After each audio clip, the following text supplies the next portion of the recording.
Noah Clowney came out of high school as a 4-star recruit and the 73rd ranked recruit nationally per Rivals.com.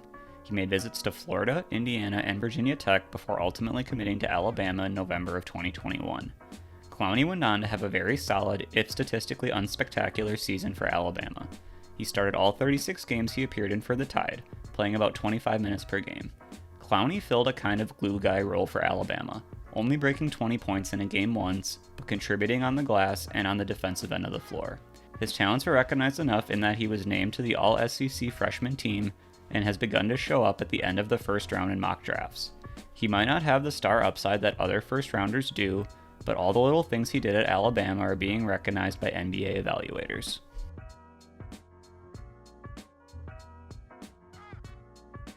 The first strength for Clowney is defense.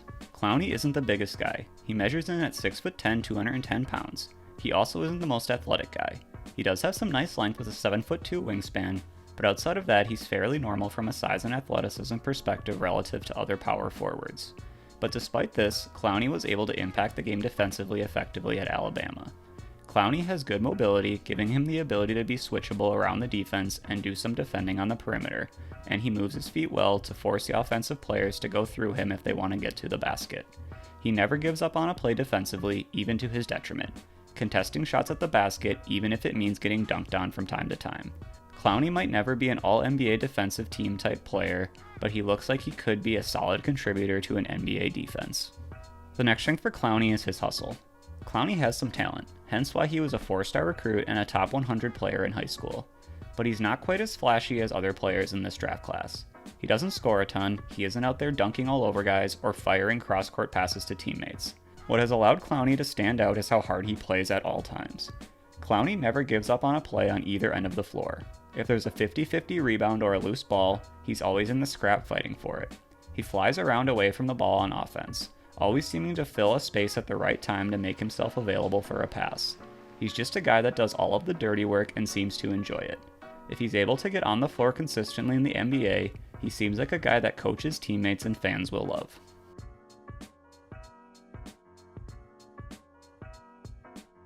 One weakness for Clowney is his handle. In fairness, Clowney may have a better handle than we've seen, but that's the problem, we never see it. Clowney rarely puts it on the floor for more than a dribble or two, and when he does try it, it doesn't seem to end well very often. Even when he gets a rebound on defense, he likes to fire it off to a teammate right away rather than push it up himself. All of this indicates to me that Clowney understands he doesn't have a strong handle and wants to get it into the hands of the stronger ball handlers rather than risk a turnover. There's nothing especially wrong with this. Clowney is just at his best working off the ball. It just limits his upside if he's unable to handle the ball much on his own. Another weakness for Clowney is shot creation. This ties back into Clowney not being a strong ball handler. He's not going to be taking defenders off of the dribble and creating space for a shot. He's very much a guy that is going to play off of others on the offensive end of the floor. It would be nice to see him show a bit more shot creation ability in the post, or an ability to consistently attack closeouts from the perimeter, but at Alabama it seemed most of his scoring came from hustle plays. Again, there's nothing really wrong with this.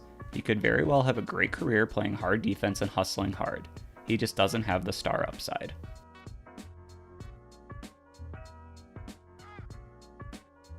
This first clip shows off Clowney's relentless motor on the court. The play begins with Clowney defending a post-up in the paint. The offensive player appears to have him sealed off, but when the entry pass comes, Clowney deflects it away. But the play doesn't end there for Clowney. He keeps his head on the ball and hustles after it out of bounds. He jumps up and smacks the ball back into a teammate to complete the hustle play turnover. Clowney may not be the most skilled player in this class, but he never gives up on a play. This next clip shows how Clowney can struggle with putting the ball on the floor. The play begins with Clowney setting a screen and popping out to the wing. He receives the pass and decides to attack the closeout. He appears to have the defender beat easily, but gets a little loose with the ball and loses it out of bounds. Clowney doesn't need to be a great ball handler in his role, but it does limit his upside that he isn't great at putting it on the floor.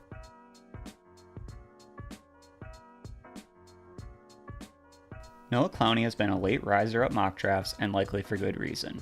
He didn't put up spectacular numbers at Alabama, he has good but not outstanding physical tools, and he's a solid athlete, but nothing special by NBA standards.